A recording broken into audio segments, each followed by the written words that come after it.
தமிழர்களுக்கு வந்து ஒரு 20 நிமிஷம் 20 நிமிஷம் இந்த கூட்டம் வந்து ரொம்ப போர் அடிக்குது அல்லது எல்லாரும் அட்வைஸ் பண்ணுறாங்க அப்படின்னு தோணுச்சுன்னா தாராளமாக வெளியே ஒரு பெரிய உலகம் இருக்கு, அங்கே போய் இருக்கலாம்.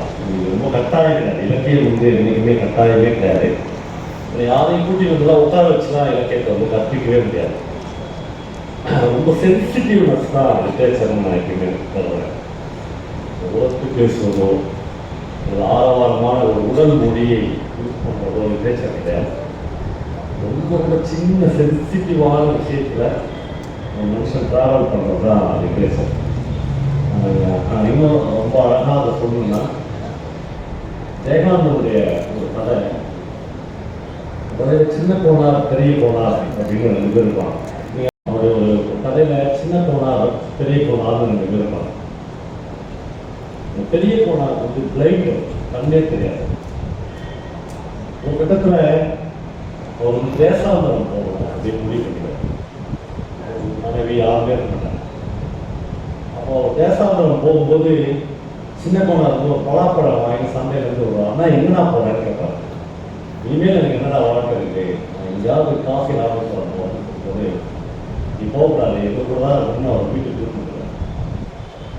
அந்த பெரிய கோனாருக்கு தெரியாம சின்ன கோனார் போய் எப்பயுமே வீடு பிடிப்பார், சுட்டு பிடிப்பார்.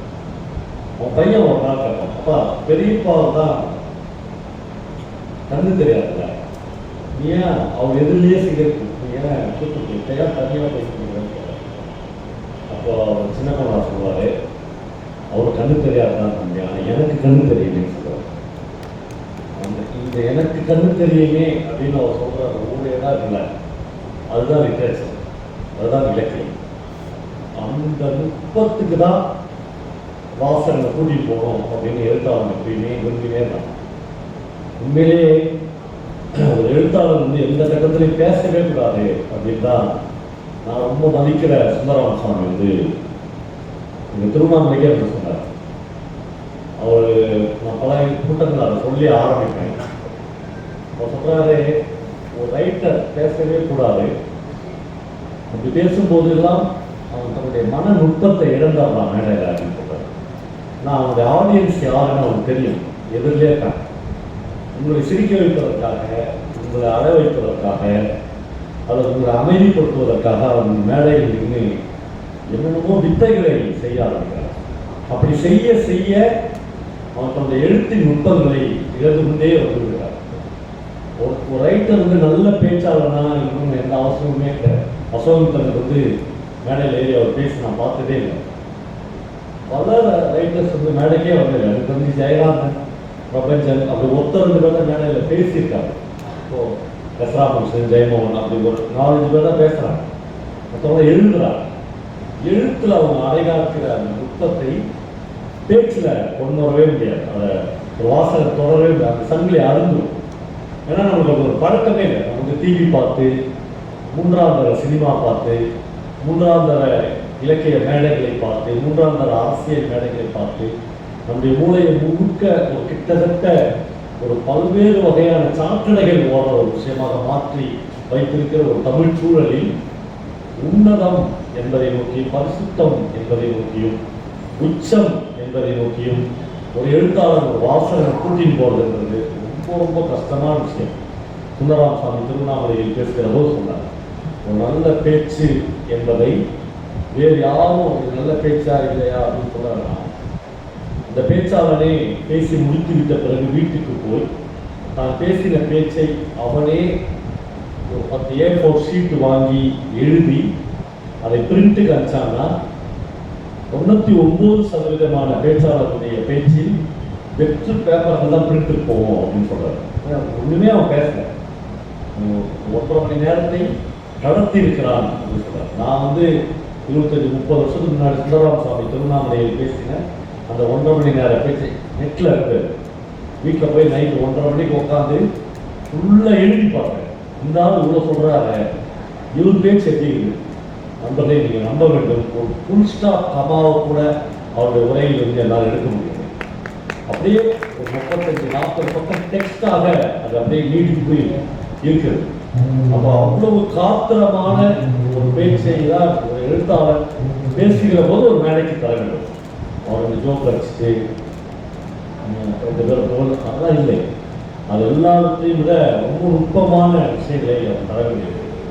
எனக்கு என்னோட நண்பர் பல்லவன் இருக்காங்க, ரெண்டு பேருக்கும் சாமிநாதன் ஒரு நண்பர், மூணு பேருக்கு ரொம்ப இன்ஸ்பைரிங்கான ஒரு ரைட்டர் வந்து பிரபஞ்சன். அந்த பிரபஞ்சனுடைய ரைட்டிங் வந்து அவரோட உன்னதமான ரைட்டர்ஸ் இல்லையா இருக்காங்க. ஆனால் பிரபஞ்சனை ஏன் எங்களுக்கு ரொம்ப பிடிக்கும் அப்படின்னா, இந்த வாழ்க்கைக்கும் எழுத்துக்குமான இடைவெளி இருக்குல்ல, அது அந்த இடைவெளி வந்து ஒரு கோடு இல்லாமல் பிரபஞ்சன் அந்த சின்ன கோட்டை கூட அழித்தவராக நான் பிரபஞ்சனையும் ஜெயராமனையும் எப்போதுமே பார்ப்பேன். பிரபஞ்சனுடைய எழுத்தின் நுட்பத்திற்கு நான் ஒரு சின்ன கதையை, ரெண்டு கதையை ஒரு உதாரணமாக சொல்ல வேண்டும் என்று விரும்புகிறேன். ஒன்று அவருடைய அடி என்கிற ஒரு கதை இருக்கிறது. அந்த கதை பாண்டிச்சேரியில் அரண்மனைக்காரர் வீடு என்றால் தெரியாதவங்க யாருக்கும் இருந்தது. ஒவ்வொரு ஊருக்கும் வேலூர்ல எனக்கு தெரிந்து ஒரு குறிப்பிட்ட பஸ் சர்வீஸ் சொல்லுவாங்க. வேலூர்ல இந்த பஸ் சர்வீஸ், இந்த தேட்டர் முதலாளி அவங்க வீடெல்லாம் இந்த ஊரில் ஒரு அடையாளமாக. இந்த மாதிரி பாண்டிச்சேரியில் அரண்மனைக்காரர் வீடு என்று ஒரு வீடு இருக்கு. ஆனால் இப்போது அரண்மனைக்காரர் வீடு பாண்டிச்சேரியில் இல்லை. அவர் ஒதுக்குப்புறமான பாண்டிச்சேரிக்கு புறநகர் பகுதியில் தென்னை ஓலை வேயப்பட்ட ஒரு சின்ன குடிசையில் அப்பா, மகன், அம்மா 3 பேர் குடும்பம். இந்த பையன் 7ஆம் கிளாஸ் படிக்கிறார். அந்த பையனை படிக்க வைத்து பாண்டிச்சேரிக்கு கலெக்டராக்கி தான் இழந்ததையெல்லாம் பெற்றுவிட வேண்டும் என்று அந்த அப்பா பெரிய கனவு காண்கிறார். எல்லா அப்பாக்களுக்கும் கனவுகள் இருக்கும். ஒரு வகையில் கனவாற்றின் கரைகளில் கரை ஒதுக்கித்தான் தலை சீவி கொஞ்சம் அழகு கொள்கிறது வாழ்க்கை என்று சமயவேல் ஒரு கவிதையை குறிப்பிட்டிருக்கிறார். எல்லா மனிதர்களுக்கும் கனவாற்றின் கரைகளில் ஒதுங்கித்தான் தலை சீவி கொஞ்சம் அழகு பார்த்து கொள்கிறது வாழ்க்கை. அந்த மாதிரி அந்த பையன் மீது எல்லா அன்பையும் பிரியத்தையும் வைத்து அவனை படிக்க வேண்டும். அந்த பையன் பள்ளிக்கூடம் போன ஒரு நாளில் இந்த அப்பாவுடைய ஒரு சிநேகிதர், ஒரு ரிட்டையர்டு ஹெட்மாஸ்டராக இருப்பார். அவனை பார்ப்பதற்காக அப்பா போயிருப்பார். ஹெட்மாஸ்டர் போனோடனே கேட்பார், பையன் எப்படி படிக்கிறான்? பிரமாதமாக படிக்கிறான். போன வாரம் ரிட்டன் மேப் வேணும் அப்படின்னு கேட்டாங்க. 15 ரூபா நான் தான் கொடுத்தேன். 3 நாளைக்கு முன்னாடி லண்டன் மேப் வேணும் அப்படின்னு கேட்டான். 15 ரூபா கொடுத்தேன். ஒரே வாரத்தில் அவர் பிரிட்டனும் தெரிஞ்சிருக்கிறது, லண்டனும் தெரிஞ்சிருக்கு. அவ்வளோ பிரமாதமாக கொடுக்குறாரு என்று அப்பா சொல்கிறார். ஹெட்மாஸ்டருக்கு ஏதோ சுருக்கு தச்சிச்சு. லண்டனும் பிரிட்டனும் ஒன்று தானே. பையன் அப்பாட்ட பிரிட்டன் மேப் ஒரு 15 ரூபா வாங்கியிருக்கான், லண்டன் மேப் ஒரு எங்கேயோ பையன் தப்பு பண்ணுறான் என்பது தெரிகிறது. இதை பேசி முடிச்சுட்டு வீட்டுக்கு போகும்போது சொல்கிறாரு, பையன் நல்லா பார்த்துங்க, லண்டனும் பிரிட்டனும் ஒன்று தான். 2 மேப்புக்கு உங்ககிட்ட காசு வாங்கினா பையன் ஏதோ தப்பு செய்கிறார். பிரபஞ்சன் எவ்வளவு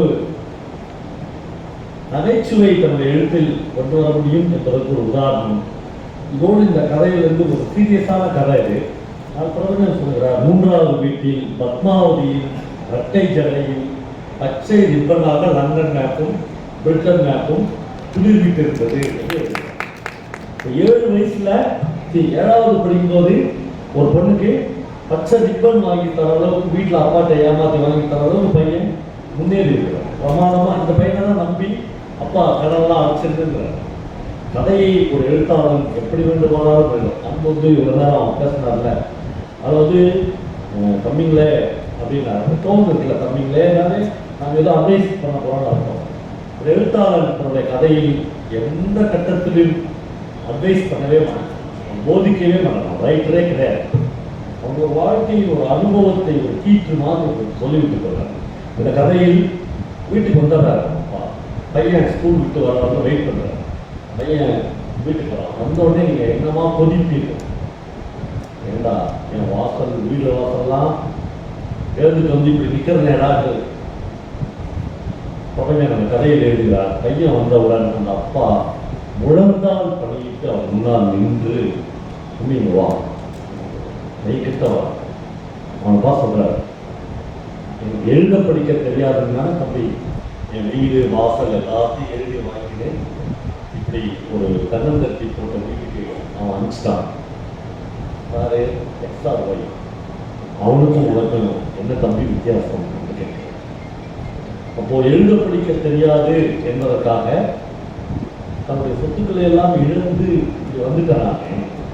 அவனை என்னை எழுத படிக்க தெரியாதுன்னு என்னை எப்படி ஏமாற்றினானோ அப்படித்தான் எனக்கு எழுத படிக்க தெரியாது என்பதற்காக பிரிட்டன் மேப் வேற, லண்டன் மேப் வேற என்று நீயும் என்னை ஏமாற்ற.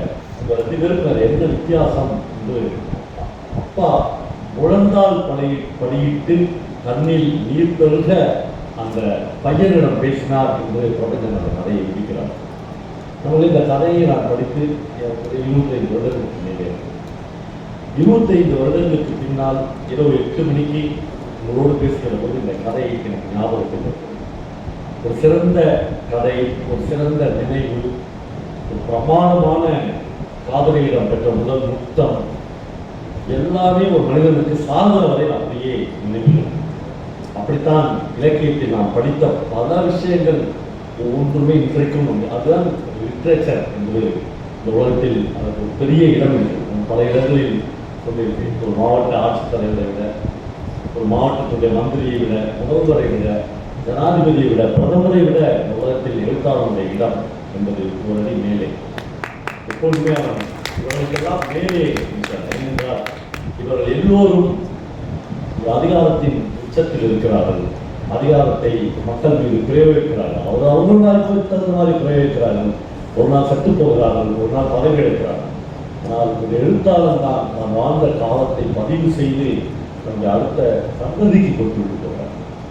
திருக்குறள் பக்கத்திலேயோ, ஒரு பைபிளுக்கு பக்கத்திலேயோ ஒரு எழுத்தாளருடைய புத்தகம் இருக்கிற போது அவ்வளோ வேல்யூபிளான இடத்தில், அவ்வளோ மதிப்புமிக்க இடத்தில் இருக்கக்கூடிய தகுதி பெற்றதுதானா ஒரு புத்தகம் என்கிற பயங்கர ரிவிஷன் ஒரு ரைட்டருக்கு தேவைப்படும். திரும்ப திரும்ப திரும்ப தன்னை தேய்த்துக் கொள்ள வேண்டும், திரும்ப திரும்ப திரும்ப தன்னை உருவாக்கிக் கொள்ள வேண்டும். பிரபஞ்சனுடைய இன்னொரு கதையை நான் உங்களோடு பகிர்ந்து கொள்ள வேண்டும். கதையை அழாமல் என்னால் சொல்லிவிட முடியுமா என்று தெரியவில்லை. நீங்கள் வாழ்க்கையில் ஒரு 100 பேர் இருக்கலாம். 100 பேரும் தவறாமல் செய்ய வேண்டிய விஷயம் என்று நான் கருதுவதில் உங்கள் அம்மாவோடு மகன்கள் ஒரு நீண்ட பயணம் போக வேண்டும். அப்பாவோடு மகள்கள் ஒரு நீண்ட கார் பயணமோ, பஸ் பயணமோ, ஒரு ரயில் பயணமோ போகணும். அப்போ மிக நிச்சயமாக மகளோடு அப்பாக்கள் போகிற அந்த பயணத்தில் அம்மாக்களுக்கு இடமே தரக்கூடாது. நானும் கட்டுசோறு கட்டிக்கினேன், புளிசோறு கட்டி உங்க கூட வரேன்னா நோ. இந்த மகளுக்கும் அப்பாவுக்கான ஒரு பயணம். அப்படி பயணங்கள் வாய்க்க பெற்றவர்கள் பாக்கியவான்கள். அவர்கள் அந்த மகளுக்கும் அப்பாவுக்குமான பயணங்கள் அவ்வளவு இனிமையாக. இந்த அபஸ்வரம் கதையில் பிரபஞ்சன் ஒரு அப்பாவுக்கும் மகனுக்குமான ஒரு 3 கிலோமீட்டர் நடையை பற்றி ஒரு கதை இருக்கு. அப்பா கை கட்டுகிற தம்பி லீவ் போட்டு கூட போட்டு போறையா கேட்கிறார். பையன் கவர்மெண்ட் ஆஃபீஸில் எல்டிசியாக வேலை பார்க்குறேன், லோயர் டிவிஷன் கிளர்க். அப்பாவோடு சேர்ந்து கோர்ட்டுக்கு போகிறேன். அப்பாவும் மகனும் கோர்ட்டுக்கு நடந்து போகிறார். லேசாக மழை வர மாதிரி இருக்குது. அப்பா புடை வைத்திருக்கிறார். ஆனால் புடையை அவர் விருத்தி பிடிக்கவில்லை. கொஞ்சம் தூரம் அவர் நடந்து போகிற போதே அவர்களை அறியாமல் மகனின் கையும் அப்பாவின் கையும் ஒன்றாக ஒரு அபூர்வமான தருணம். அப்பாவின் கையும் மகனின் கையும் யாரும் சொல்லாமலேயே ஒன்றாக பிணைந்து விட்டது என்று ஒரு எழுத்தாளர் எழுதுகிறார் இல்லையா? அது ஒரு பேச்சாளர் எழுத முடியும். அது ஒரு எழுத்தாளர் தான் அந்த நுட்பத்தை எழுத முடியும். அப்படி பிணைந்து கொள்வது. அவர் 2 பேரும் கோர்ட்டுக்கு போகிறார். கோர்ட்டில் அமைதியாக காத்திருக்கிறார்கள். இவருடைய தேவை வருகிறது. நீதிபதி அப்பாவை கூட்டிட்டு விசாரிக்கிறார். விசாரிக்கும் போது அப்பாவிடம் நீதிபதி கேட்கிறார், உங்கள் வீட்டை அடமானம் வைத்து 1 லட்சம் ரூபாய் நீங்கள் தானே வாங்கினீர்கள்? அப்பா சொல்றாரு ஆமாம். அப்போ ஏன் நீங்கள் அவருக்கு வட்டியும் திருப்பி கட்டவில்லை, பணமும் திருப்பி கொடுக்கல? என்னால் முடியல. அப்படி என்றால் இன்னும் 1 மாதம் டைம் தரேன். 1 மாதத்துக்குள் நீங்கள் வட்டியும் அசலையும் திருப்பி தரவில்லை என்றால் உங்கள் வீட்டை ஜப்தி செய்வதை தவிர இந்த நீதிமன்றத்துக்கு வேறு வழி இல்லை என்று முடிக்கிறார். 1 மாதத்துக்குள் கொடுத்து விடுவேன் இந்த அப்பா உத்தரவாதம் கொடுத்து விட்டு கீழே என்பது பையன் அப்பாவை பார்த்து அப்படியே கண் கலங்கி நிற்கிறார். அப்பா பையன் கையை பிடிச்சுன்னு சொல்றார். அப்பா சொல்றார், அப்பா நீங்கள் வாங்கலையாப்பா அந்த 1,00,000 பையன் கேட்குறான். என்ன நினச்சின்னு அவனுக்கு தெரியும். 1,00,000 வாங்கின குமரேசன் மாமா அந்த போர்ட்டுக்கு வந்திருக்கிறார். குமரேசன் மாமா பஞ்சம் பிழைப்பதற்காக தஞ்சாவூர் மாவட்டத்திலிருந்து பாண்டிச்சேரி போகிறார். அப்பா அந்த தென்னந்தோப்புக்கு பக்கத்தில் ஒரு பெட்டிக்கடை வைத்து சொல்லி குமரேசன் மாமாவை அனுமதித்தவர். அந்த மாமா பாண்டிச்சேரியில் வருகிற பிரிட்டானியா பிஸ்கெட்டுக்கு ஒரு இது இருக்கும், டீலர்ஷிப் எடுக்கணும் என்று 1,00,000 வந்து அப்பாட்ட கேட்கும்போது அவன் சொல்கிறாரு, சேர்த்துக்கிட்ட நானே கேட்டேன், என்னை நம்ப மாட்டேன்றான், வெளியூர்லேருந்து வந்தாலும் சொல்கிறான், அதனால் நீங்கள் ஜாமீன் கொடுத்தா 1,00,000 தராங்க. அப்பா சொல்கிறாரு, எப்போ சேர்த்து உன்னை நம்பலையோ அவன் பணத்தை நீ வாங்காது, என் வீட்டை அடகு என் பேரில் பணம் வாங்கி உனக்கு தரேன் என்று அப்பா அவர் வீட்டை அடகு வைத்து குமரேசன் மாமாவுக்கு 1,00,000 வாங்கி தருவார். அவ்வளோதான். குமரேசன் மாமா இப்போது கார் வாங்கி விட்டார், நேரு வீதி 2 வீடு வாங்கி விட்டார், மிகப்பெரிய செல்வந்தராக. என்னவோ காரணம் இந்த காசு அவர்கள் திருப்பி தர வேண்டும் என்று தோன்றவே கோர்ட் வரையில் கோர்ட்டில் உங்கள் வீட்டை அடகு வைத்து நீங்கள் தானே 1,00,000 வாங்குவீர்கள் என்று நீதி கேட்கிறார். ஆமாம். திரும்பி வருகிற போது அதே நடை, அதே கைப்பிணைப்பு இல்லை. மகன் அப்பாவை பார்க்க, ஏன்பா நீங்க உண்மையை சொல்றாரா? அப்பா சொல்றாரு, 1,00,000 என்பது என் வாழ்க்கையில் ரொம்ப பெரிய பணம் தான்ப்பா, அதை விட ரொம்ப பெருசு மானமும் மரியாதையும் என்று நான் கருதுகிறேன். ஏன் இப்படிலாம் நடந்துச்சு என்று தெய்வத்திற்குத்தான் தெரியும். அவர் 2 பேரும் திரும்பி வருகிறார்கள். மணி 3 மணி ஆகிறது. சாப்பிடலாம் உட்கார போது அவர் வீட்டுக்கு முன்னால் ஒரு கார் வந்து இருக்கிறது. அந்த காரில் இருந்து சுமார் 100-150 நகையோடு ஒரு அம்மா இறந்துட்டாங்க. வாமா அப்படி எதுவும் பேசாம சாப்பிடலாம் அந்த அப்பா கூப்பிடுறாரு. இல்லைண்ணா சாப்பிட வரல, ஒரு நிமிஷம் தனியாக பேசணும் இந்த ஒரு அறைக்கு வந்த அம்மா அழைக்கிறார். வந்தவர் குமரேசன் மாமான்னு அழைக்கிறார். அப்புறம் நீ கோர்ட்டில் நடந்ததெல்லாம் கேள்விப்பட்டேன். இந்த வாழ்க்கை, இந்த நகை, இந்த புடவை, நாங்கள் வாழ்கிற இந்த வாழ்க்கை எல்லாம் நீங்கள் தந்த பிச்சை. ஏன் என் புருஷனுக்கு இதெல்லாம் தெரியாமல் போச்சுன்னு தெரியல. அவனுக்கு முந்தி போட்டு வாழ்ந்த வாழ்க்கையே தவறான வாழ்க்கையா என்று என்னை அவன் யோசிக்க வைத்திருந்தான். ஆனால் நீங்கள் இதை ஏற்றுக்கொள்ள வேண்டும் என்று அவர் ஒவ்வொரு நகையாக கழட்டி அந்த மேஜை மீது வைக்கிறார். ஒரு 50 பவுன் 60 பவுன் நிறைய இருக்கு.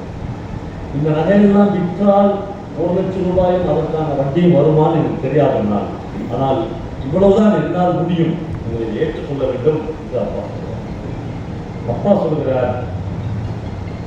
அப்பா சொல்கிறார், இதை விட குமரேசன் செய்வதை விட நீ இப்போது செய்வதை எனக்கு மிகப்பெரிய அவமானப்படுத்துகிறாய். இந்த நகையெல்லாம் எடுத்து முதல்ல போட்டுக்குமா என்று சொல்கிறார். என்ன சொல்லியும் அவர் சம்மதிக்க வைக்கவே முடியல. எல்லாம் முடிந்து வெளியே வருகிற போது பிரபஞ்சம் 2 வரி இருக்கு. நம்மளுடைய இலக்கியத்தில் ஒரு வரி, ஒரு வார்த்தை, ஒரு வார்த்தைக்கும் இன்னொரு வார்த்தைக்கும் நடுவில் விடப்படுகிற ஸ்பேஸ், இடைவெளி, இது எல்லாமே ரொம்ப முக்கியம் என்று நான் கருதுகிறேன். வெளியே வந்து காரில் ஏறுகிற போது அந்த அம்மா தேம்பி அழுது இப்படி ஆயிடுச்சேனா என்று சொல்லும்போது அப்பா சொல்கிறார், இல்லைம்மா நம்ம இப்போ இருட்டில் தான் நிற்கிறோம், விடியாமலா போய்விடும் என்று அந்த கதையை பிரபஞ்சம். ஒரு வகையில் நாம் எல்லோருமே இருட்டில் தான் நின்று கொண்டிருக்கிறோம். ஆனால் இந்த உலகத்தில் விடியல் என்கிற ஒரு விஷயத்தை நோக்கி நம்முடைய எல்லோருடைய ஆழ்மனதும் எப்பொழுதுமே ஏங்கி கொண்டிருக்கிற ஒரு விஷயமாக விடியல் இருக்கிறது.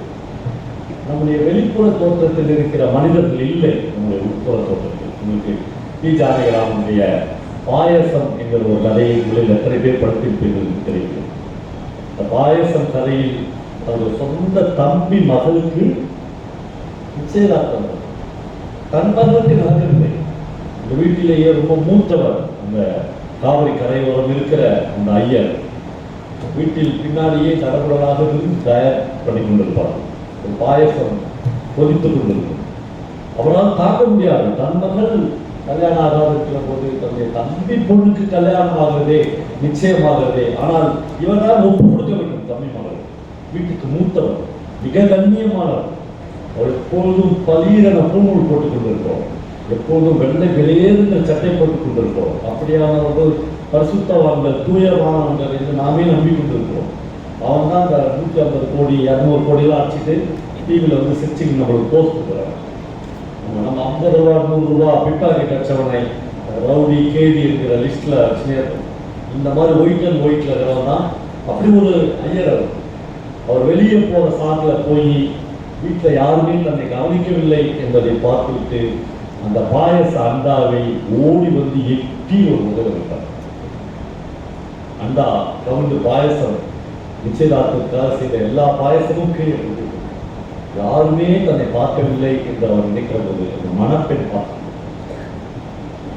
எப்படி சமாளிப்பது என்று தெரியாமல் என்னடா மேல் பாயசம் காய்ச்சிருக்க, பாயசத்துல எலி உண்டுச்சு என்று அவர் தத்துவதாக காட்டுகிறார். இதுதான் மனிதனுக்கு உள்ளே இருக்கிற குரூரம். இந்த குரூரத்தை ஆத்மாவுக்கு அடியில் கையை விட்டு ரத்தமும் சதயமாக தோண்டி எடுத்து வந்து வெளியே போடுபவன் தான் மகத்தான எழுத்தாளனாக 20 வருஷம் 30 வருஷம் 40 வருஷம் பொறுத்தும் நாம் இன்றைக்கும் பேசக்கூடிய எழுத்தாளனாக இந்த உலகத்தில் இருந்து கொண்டே இருக்கிறார். அவ்வளவு நுட்பங்களை கூட்டி தான் எழுத்தாளன் எழுதி கொண்டே இருக்கிறார். எனக்கு மலையாளத்தில் ரொம்ப பிடித்த ஒரு எழுத்தாளர் சந்தோஷ் சிச்சிக்கார். அது ஒரு சின்ன கதை, இவ்வளவு பெரிய கதை, ஒரு பக்கத்தில் எழுத வேண்டிய கதை. ஆனால் என் வாழ்நாளில் அந்த கதையை என்னால் மறக்கவே முடியாது. உங்களுக்கு தெரியும், பாம்பு தவளையினுடைய மாபெரும் எதிரி பாம்பு இல்லையா? ஒரு பாம்பு ஒரு தவளையை பிடிப்பதற்காக ஒரு கிணற்று மேட்டில் வாயை திறந்து கொண்டு ஓடும். தவளை தப்பிப்பதற்காக திடீர்னு அந்த கிணத்துக்குள்ள குதிச்சிடும். குதிச்சிட்ட தவளை ரொம்ப சந்தோஷமா குழைச்சிட்டோம் என்று ஆசுவாசப்படுத்தி மேலே பார்க்கிற போது சர்வன் அந்த பாம்பும் கிணத்துக்குள்ள போயிடும். இப்போ வேற வழி இல்லை, முதலாச்சும் தப்பிக்கலாம், தப்பிக்கவே முடியாது. பாழும் கிணறு இவ்வளோ பெரிய ஸ்பேஸ் தான். ரெண்டுமே இப்போ பாம்பு வாயிருக்காது, இப்போ மாற்றினேன் மகளே அப்படின்ற மாதிரி ஒரு சந்தோஷத்தோடு போகும்போது தவளை பேசாது. Please wait. இப்போ இந்த பாழும் கிணத்துல நீ நான் தான் இருக்கும். இப்போ நீ என்ன சாப்பிட போற, அதுக்கப்புறம் யார் இருப்பாங்க? நீ மட்டும்தான். என்னை சாப்பிட்ட பிறகு ஒரு தனிமை வரல. அந்த தனிமை நீ என்னை கொள்றல, அதை விட ரொம்ப கொடுமையான தெரியுமா? தன்னந்தனியாக செத்துருவேன். நான் மேலதான் ஏறிலாம் போக முடியாது. சம்மதமா பாம்பு ஸ்ட்ரக் ஆகிருக்கு. இந்த தத்துவ மயிர் தான் எங்கே கற்றுருங்கன்னு கேட்குது. தவறையை பார்த்தேன். நான் சொல்ல தத்துவ மயிர் தான் இல்லை. நான் சொல்ல நான் வந்து ஒரு அசைவ பிராணி. நான் அதுக்கு எந்த ஹைகோர்ட்டில் சுப்ரீம் கோர்ட்டில் பாம்பு தான் அசைவ பிராணின்னு தீர்ப்பு கொடுக்குறாங்க. இதெல்லாம் நீயே ஏற்படுத்திக்க, உன் சௌரியத்துக்கு நீயே ஏற்படுத்திக்க. அப்போ நான் எப்படி உயிர் வாழறது கேட்கணும். இந்த பாறை, இந்த பாழும் கிணத்துல இவ்வளோ செத்த செனாறு சேரு வேறு இதெல்லாம் சாப்பிட்டு வா. நான் தான் எதாவது சாப்பிட்றேன். நான் அப்படிதான் வேணும். அப்போ என்ன சாப்பிட்டு கணந்தரையா இருக்கு, மக்கி செத்து போகும். பேச்சு தொகை கூட ஒரு வாழ்கிறார் தெரியுமா உங்களுக்கு? அப்போ ஒரே கிணற்றுக்குள் இயற்கையின் சுழற்சியில் எதிரிகள் என்று சொல்லப்படுகிற ஒரு பாம்பும் தவளையும் சேர்ந்து வாழ ஆரம்பிக்கிறார்கள் என்று சந்தோஷ் எச்சிக்காரன் அந்த கதைக்கு சுவையை கொடுத்திருக்கிறார். அந்த கதையினுடைய இது எங்க போய் முடியும் என்று நாம் எதிர்பார்க்கிற போது, ஆனால் ஒவ்வொரு கணத்திலேயும் இந்த விதிமுறைகள் எப்பொழுது ஒன்றாலும் மாறப்படலாம், மீறலாம் இல்லையா? இவங்க 2 பேரும் பேசின ஒப்பந்தம் ஒரு செகண்ட்ல பாம்பு மீறிடலாம், தவளையும் மீறிடலாம். அப்போ தூக்கம் வரும் ராத்திரில. எந்த நேரத்தில் இந்த பாம்பு நம்ம மேல தாராங்களை தூக்கி போட்டுரும் அப்படின்னு தவளைக்கு தெரியும். கொஞ்சம் இடம் கொடுத்தா அந்த தவளை ஆள் வச்சு நம்மளை க்ளோஸ் பண்ணிடும் அப்படின்ற பயம் பாம்புகள் இருக்கும். ரெண்டுமே தூங்காது. ராத்திரிலாம் முடிச்சு பார்த்துக்கணும். திடீரென்று ஒரு நாள் இரவு மிகுந்த சத்தத்தோடு தும்முன்னு ஒரு சத்தம் கேட்கும். ரெண்டுமே உற்சாகமாக மகிழ்ச்சின்னு போய் பார்த்தால் இந்த கேரளாவுடைய மிக ஒரு அழகான பெண்ணினுடைய டெட் பாடி. அந்த பெண்ணுக்கு வந்து முட்டி வரையிலும் முடி இருந்ததாக சந்தோஷிச்சுக்காங்க. அவ்வளோ துருளான முடி. டெட் பாடி வந்து உள்ள ஊரு மேலே ஒரு சிகரெட் புகைகிற ஸ்மெல். யாரோ ஒருத்தன் இந்த பொண்ணை கொண்டு உள்ள தள்ளிட்டு வெளியே போகிறான். அந்த தவளை உடனே உற்சாகமாய் பாம்புகிட்ட சொல்லு, நீ பயங்கர அதிர்ஷ்டம். ஒரு சின்ன இவ்வளோ பெரிய இறைச்சி கொண்டு தான் நான் இல்லையா? இந்த மாதிரி ஒரு 60-70 கிலோ இருக்கும் இந்த பொண்ணு. எவ்வளோ ஒன்றா விருப்பத்தில் சாப்பிடலாம். நீ யார் கேட்பார் மேற்பாருங்க. மாமிச பிராணி தான் சொன்னேன். இந்த பெண்ணை எவ்வளோதான் சாப்பிடணும். ஒரே நாளில் வாழ்க்கை வேறு ஒன்றாக மாறும். பாலச்சந்திரன் சொல்லிக்காக இருக்கிற ஒரு போயிட்டு சொல்லுகிறான், ஜீவிதம் என்பது மகா அற்புதமான ஒன்று. அது நீங்கள் யாருமே எதிர்பார்க்காத தருணத்தில் எதையாவது ஒன்றை கொடுத்து கொண்டே இருக்கும். ஜீவிதம் என்பது மகா அற்புதமான ஒன்று. அது நீங்கள் யாரும் எதிர்பார்க்காத தருணத்தில் எதையோ ஒன்றை உங்களுக்கு கையளித்துக் கொண்டே இருக்கும், கொடுத்து கொண்டே இருக்கும். அந்த பாம்புக்கு ஒரு அழகான கேரளாவுடைய அழகியின் பிணம் இப்பொழுது பரிசாக இருக்கிறது. இந்த பாம்பு அந்த பிணத்தை சாப்பிட ஆரம்பிக்கிறது. நல்ல மயக்கம் வருகிற அளவுக்கு சாப்பிட்டு படிக்கட்டில், அந்த கிணற்றின் படிக்கட்டில் தூங்க ஒரு பாதி மயக்கத்தில் தூங்க ஆரம்பிக்கிறது. ரொம்ப க்ளோஸ் அப்பில் அப்போதுதான் முறையாக இந்த பாம்பு அந்த தவளை பாம்பை இவ்வளோ க்ளோஸ் அப் அடுத்த படிக்கட்டில் நின்று பார்த்தா தவளை நினைக்குது, பாம்பு வாய் தான் இவ்வளோ பெருசு தரக்குமா, நம்ம வாய் எவ்வளோ பெருசு தரக்கும், இன்னைக்கு செக் பண்ணி பார்க்கலாம். ஏன்னா பாம்புக்கு ஒன்றும் பண்ண முடியாது. இது கொஞ்சம் திறந்து பாருங்க, பாம்பு வாய்னா 2 மடங்கு இதனுடைய வாய் தரது. இவ்வளோ தான் நம்ம இதை யூஸ் பண்ணாதவங்க தவளைக்கு தெரிகிறது. நல்லா திறந்து அடுத்த படிக்கட்டில் தாவி பாம்பு தலைக்கிட்ட உட்காந்து இப்போ வாயை திறந்து பாருது. ரொம்ப ஈஸியாக பாம்போட தலை இவனுடைய வாய்க்குள்ள போயிடும். அவ்வளோ பெருசாக ஏதாவது திறக்க முடியுது. திறந்து உள்ள வச்சு நச்சுக்குன்னு ஒரு அழுக்கு அழுத்தா இப்போ பாம்பு துணிவிட்டு போடுது. சந்தோஷ் சச்சிகானத்தை இந்த கதை ஒரு பாம்பு தவளையை பற்றிய கதையா என்று கேட்கிறார்.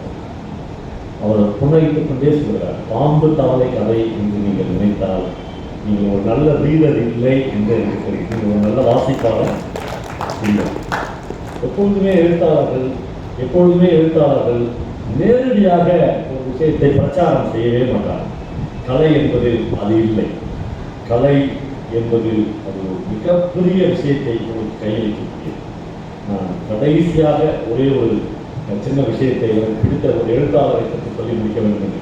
எனக்கு மலையாளத்தில் ரொம்ப பிடித்த, மலையாளத்தில் இந்தியாவில் மிக பிடித்த எழுத்தாளர் பால் சக்கரையா. நான் அநேகமாக என்னுடைய எந்த உரைகளிலும் பால் சக்கரையாவை கோட் பண்ணாமல் போனதே இல்லை. சக்கரையாவுடைய ஒரே ஒரு கதையை என் வாழ்க்கையில் எங்கள் வீட்டிலேயே 6 பேர் டிரான்ஸ்லேட்டர் இருக்கிறார், மொழிபெயர்ப்பாளர். அவங்களுக்கு தான் தப்பிச்ச அந்த கதையை நான் தான் மொழிபெயர்ப்பேன் என்று நான் மொழிபெயர்த்து ஆனந்தவர்களுக்கு அந்த கதையை பெயர்த்தேன். அந்த கதை ரொம்ப பிடிச்ச கதை. எப்படி சந்தோஷ் சச்சிகானம் பாம்பை பற்றியும் தவளை பற்றியும் நான் கதை எழுதவில்லை என்று அறிவிக்கிறாரோ, அதே மாதிரி சக்கரையாவும் நான் கரடியை பற்றி கதை எழுதவில்லை என்று இந்த கதையை எழுதிவிட்டு அறிவிக்கிறார். இந்த கதையை சக்கரையா இப்படி ஆரம்பிக்கிறார். ஒரு 4 பக்கம் ஒரு காட்டை பற்றியான டிஸ்கிரிப்ஷன். இந்த காட்டில் நிறைய விலங்குகள் இருக்கு. ஒரு தவக்கரடி இருக்கு, யூத்தான ஒரு கரடி.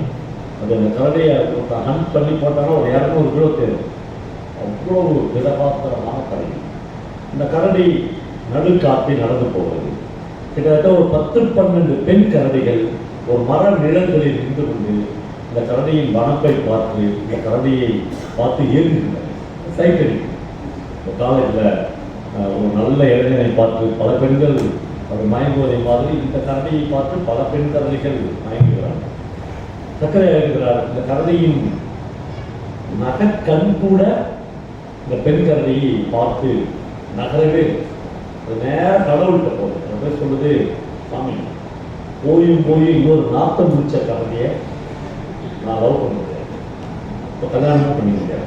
கடவுள் கேட்குற வேற எனக்கு கேரளாவில் காலையிலே தேங்காய் போட்டு நல்லா நதியில் குளிச்சுட்டு அப்படி லூஸ் ஹேரோட வந்து காட்டன் புடவை கட்டி நிற்கிறாங்கல்ல, அந்த மாதிரி ஒரு சேச்சை கல்யாணம் எப்படியாவது எனக்கு ஒரு வரம் கொடுக்கு.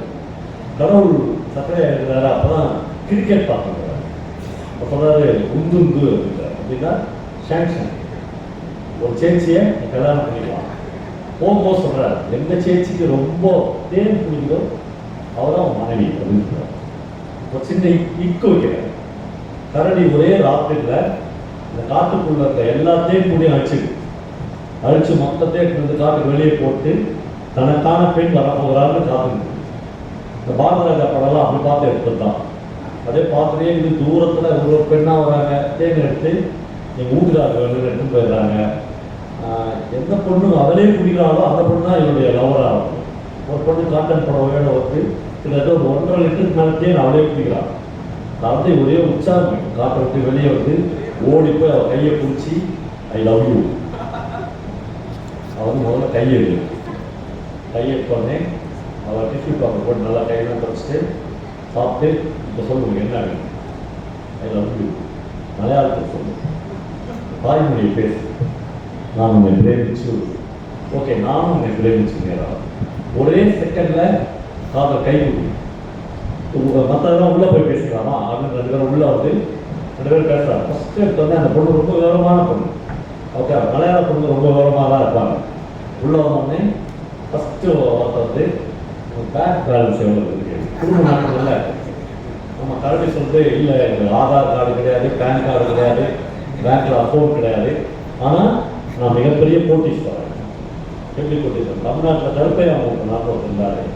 3000 ஏக்கர் லேண்டு அவருக்கு சொந்தம்னு சொல்லுவாங்க. இந்த காடு வந்து மொத்தம் 5000 ஏக்கர். மொத்த ப்ராப்பர்ட்டிக்கு நான் தான் ஓனர். 5000 ஏக்கரும் நம்ம பேரில் தான் இருக்குது. விஓ ஆஃபீஸில் போய் சிட்டா அடங்குலாம் எடுத்து அவங்க பேர் அது வராது. ஃபாரஸ்ட் காப்பு காடுன்னு வரும். காப்பு காட்டையே காக்கிறவன் நான் தான். டோட்டல் நம்மளுக்கு தான். அந்த பொண்ணு ஓகே சேங்ஷன் வா வீட்டுக்கு வா அப்படின்னு கூப்பிட்டு போகும்போது நான் ஒரு கரடியை கல்யாணம் பண்ணியிருந்தேன். எங்கள் வீட்டில் போக முடியாது. நான் ஒரு பேர் நடேசன். வீட்டுக்கு போய் அப்பா அம்மாட்ட is my boy friend Natesan. கரடி டக்குன்னு மாமா அத்தை என்ன ஆசீர்வாதம் பண்ணுறேன்னு நான் காலில் விட்டுருவோம். அப்பா ஆனந்த தண்ணீர் தண்ணீர் சுத்தம் ஏன் சொல்லுவார். ஏற்கனவே 2 பொண்ணையும் 2 மலையாள பசங்க கொடுத்தேன். அந்த நாய் இதுவரையும் என்ன கல்யாணத்துக்கு முன்னாடி கல்யாணத்துக்கு பின்னாடி இதுவரையும் காதெல்லாம் வந்துட்டே இல்லை. கல்யாணத்துக்கு முன்னாடி இவ்வளோ பவ்யமாக காலில் விட ஒரு கரண்டிக்கு தான் என் பொண்ணை கொடுத்தாங்கன்னா நான் கெட்டு வரேன். தாராளமாக நீ கட்டிட்டு போமா அப்படின்னு சொல்லுவார். இப்போ கரண்டி வந்து அந்த பொண்ணை கல்யாணம் பண்ணிக்கணும். அம்மா சொல்லுவாங்க நான் சுகர் பேஷண்ட்டு, பிபி வேறு இருக்கு, இங்கே வந்து நீ இருக்கக்கூடாது. அந்த பொண்ணு சொல்லுவாங்க ஐயா 800 சதுரடியில் இருக்குமா அந்த வீடு. எங்கள் வீடு வந்து 5000 ஏக்கர், ஒரு 4 அருவி இது எல்லாம் தேன் கூட்டுங்க, ஒரு 5000 அதெல்லாம் விட்டுட்டு இந்த சின்ன வீட்டில் போய் நான் இருக்கிறேன். நான் எங்கள் வீட்டுக்கு போயிடுவாங்க. கதை வந்து அதெல்லாம் கிடையாது. ஒரு 10 மாதம் வந்து அம்மாவுக்கு எல்லா அம்மாக்களுக்கும் வர காவலை அந்த அம்மா பண்ணுறோம். நம்ம பொண்ணுக்கு இப்போ குழந்தை பண்ணுறது அது ஒரு கரண்டி குட்டியா இல்லை ஒரு பையனா வெளியே இருந்தா இல்லை மகளே குழந்தைய தூக்கி உங்களை பார்க்க வரா. அம்மா ரொம்ப ஆர்வமாக இருப்பாங்க. அவளை தூக்கிட்டு வருவா. கரண்டி குட்டி தான் ரொம்ப அழகாக இருக்கும். அதெல்லாம் வச்சுட்டு இது மட்டும் தான் கதை. இவ்வளோ நேரம் சொன்னது எதுவுமே கதை. 2 பேஜ் சட்டையாக வந்து அந்த லாஸ்ட் பேஜஸ் இருக்கு. இந்த மகளை கூட்டிட்டு போய் தலையை தடவி அம்மா கேட்பான் மாப்பிள்ளை எப்படி வச்சுருக்காங்க எல்லா மகளும் அம்மா வாழைப்பழம் மகளாக கேட்பாங்கல்ல எப்படி வச்சுருக்காரு. அவள் வந்து சட்டை எழுதுறாங்க போட்டு ஃபஸ்ட்டு அவள் சொல்கிறா ஒரு புகை இல்லா ஒரு குடி இல்லா அப்படின்னு நான் எங்கள் வீட்டுக்காரு தம் அடிக்க மாட்டார், டாஸ்மார்க் போக மாட்டார், தண்ணி அடிக்க மாட்டார். அதனால் அவர் வாய் நாட்டமே கிடையாது. Perfect okay. அப்புறம் இது வந்து நான் சந்தேகப்பட்டதே இல்லை. யாருக்கு எஸ்எம்எஸ் அனுப்புகிற, வாட்ஸ்அப்பில் யார் பேசுறது, வீடியோ கால் பர்ஃபெக்டாக வச்சுருக்காரு. 3வது குழந்தைய பெற்றத்தான் வளர்க்கறதுக்கு முழுக்க அவர் தான். ஒரு ஃபெமினிஸ்ட் அப்படின்னா எங்கள் வீட்டுக்காரர் தான். நான் கிடையாது. அவ்வளோ நல்ல ஒரு பெண்ணியவாதியாக எங்கள் வீட்டுக்காரர் இருக்கார். ஓகே சந்தேகப்பட மாட்டாரு. அப்புறம் காலையில் எழுச்சி 8 மணிக்குள்ளே குடிச்சிக்கணும், 8 மணிக்குள்ளே பஸ்ஸை பிடிக்கணும். 6 மாதத்துக்கு ஒரு ஏதோ ஒரு அறிவியல் பார்த்தா நாங்கள் 2 பேர் பிடிப்போம். அதனால் வேற ஒரு சுதந்திரமான வாழ்க்கை. தேன் வேணும் அப்படின்னு சொல்லிட்டு கேட்டால் ஒரு 100 கிராம் தேன் வாங்கி கொடுக்குறதுக்கு தாலி காட்டில் போய் வாங்கினதுக்கு எங்கள் அப்பா 10 தாட்டி புலம்புவார். எங்கள் வீட்டில் தேன் வேணும் அப்படின்னா ஒரு 1000 லிட்டர் 2000 லிட்டர் தேன் ஒரே ராத்திரியில் இருக்குன்னு கொடுப்பார். செல்வ செழிப்பான வாழ்க்கையில் பிரமாதமான வாழ்க்கையில் நான் இருக்கிறோமா அப்படின்னே வருவார். அம்மா எப்படி தான் வீட்டில் இருப்பாங்க. அதான் கதை. பார்த்தோன்னே ஒரு மாத்தூர் பேப்பர் படிச்சுங்க ஒரு ஈஸ்டரில் உட்காந்துருப்பார். அதே பார்த்தோன்னே அவர் பயங்கர நிராசை பொங்கி ஒழியும். 40 வருஷம் ஆச்சு அந்த ஆளுக்கெல்லாம். இவ்வளோ சந்தோஷமாக ஒரு நாள் கூட இருந்திருக்கார். மகன்கிட்ட வந்து அம்மா கேட்பார், அப்படி இன்னைக்காவது அம்மா வந்து இது வேணும் அது வேணும் கேட்டுருக்கான். கேட்டதே இல்லை மாமி. இப்போ கேளு 5000 ஏக்கர் லேண்ட் இருக்குது, அவ்வளோ வசதி என்ன வேணால் நான் சொல்லிட்டேன். அம்மாப்பா அதெல்லாம் வேணாம் பாப்பா, இப்போ நீ வந்து காலுக்கு போய்டும்ல ஏதாவது ஒரு வயசான கரடி காட்டில் இருக்க இருந்துச்சுன்னா எனக்கு ஒரு தகவல் மட்டும் சொல்லுங்க. அதோடு சர்க்கரையா கதையை முடிச்சு நான் போய் சர்க்கரையாக சார் நீங்கள் கதையை பற்றி ஒரு பிரமாதமான கதை எழுதுகிறீங்க சார்.